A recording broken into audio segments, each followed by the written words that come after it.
you have been writing for over an hour. Your hand aches, the clock is ticking down, and then you flip to the back of the exam to find the 10-mark extended response.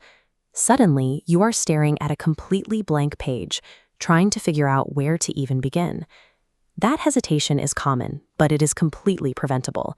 Today, we are going to break down a 5-step formula to extract maximum marks from the extended response, seamlessly integrating your course knowledge with the exam stimuli. To put this method into practice, you need a few basic tools: your study notes, a practice exam, and 3 brightly colored highlighters. Before we start writing, there is a core time management principle for this specific subject. Save the extended response for the very end of your exam session. Clearing the short answer sections first ensures those marks are locked in before fatigue sets in. When you finally reach the extended response, you can spend every remaining minute refining your answer, knowing there aren't any untouched questions waiting to derail your score at the last second. Step 1 is deconstructing the prompt. This image shows a typical mock exam page containing a short instruction paragraph at the top, followed by 3 pieces of raw stimulus data. Read the prompt carefully and use your pen to physically split the sentence into logical chunks based on the command terms. Draw a line after identify, another after explain, and another after evaluate. Next, estimate the mark allocation for each of those separate tasks. If it is a 10-mark question with 3 distinct commands, you might assign 2 marks to identifying, 4 to explaining, and 4 to evaluating. You now have a mini rubric. Step 2 is auditing the provided source materials. In the HHD exam, failing to address every single piece of provided stimulus caps your maximum possible score. No amount of outside knowledge can compensate for a missing source reference. If you skip a graph, you instantly lose access to the highest mark bracket. To prevent this, pick up your highlighters. We use a simple color coding strategy, assigning a specific color to each individual source. Source 1 is yellow, source 2 is blue, and source 3 is green.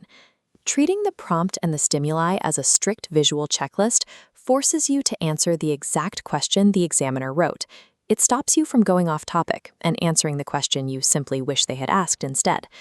Step 3 is identifying the specific health status indicators required by the prompt and mentally defining them before your pen hits the paper.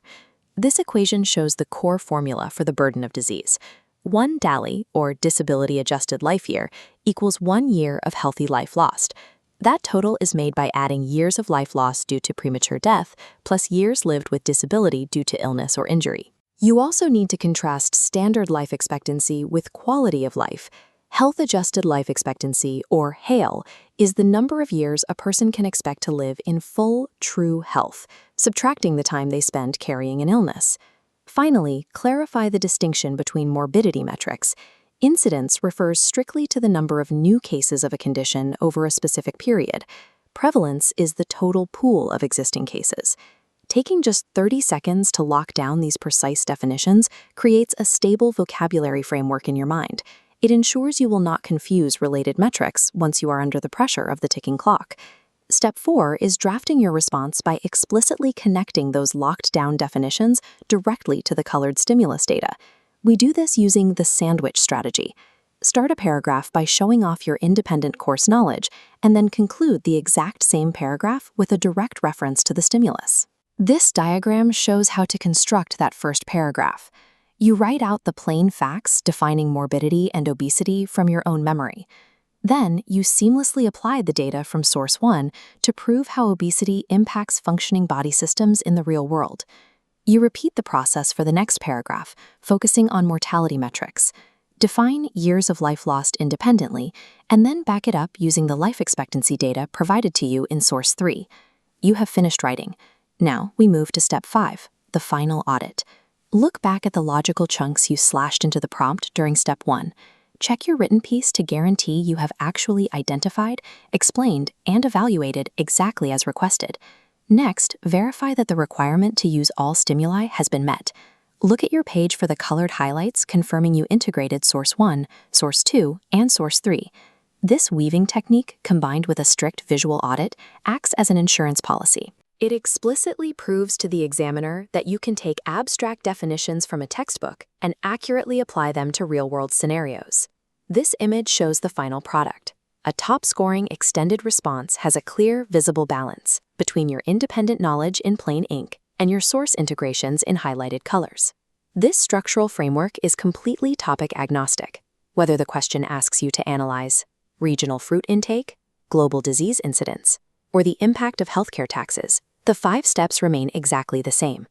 To prepare for the exam, practice the blurting technique. Actively recall your definitions onto a blank page from memory over and over so you can execute step 3 without hesitating. Grab a past paper and test this sequence tonight.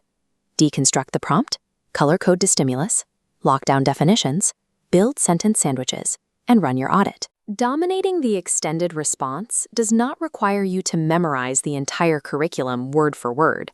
It requires a bulletproof system to showcase exactly what the examiner is paying to see.